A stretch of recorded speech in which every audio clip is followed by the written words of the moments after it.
حضرت انس رضی اللہ عنہ سے روایت ہے کہ حضور نبی کریم صلی اللہ علیہ وسلم نے ارشاد فرمایا، تم میں سے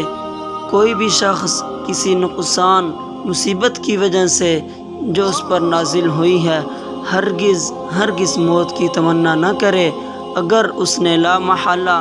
موت مانگنی بھی ہو تو یوں کہے، اے اللہ مجھے اس وقت تک زندہ رکھ جب تک زندگی میرے لیے بہتر ہو، اور مجھے وفات دے جب موت میرے لیے بہتر ہو۔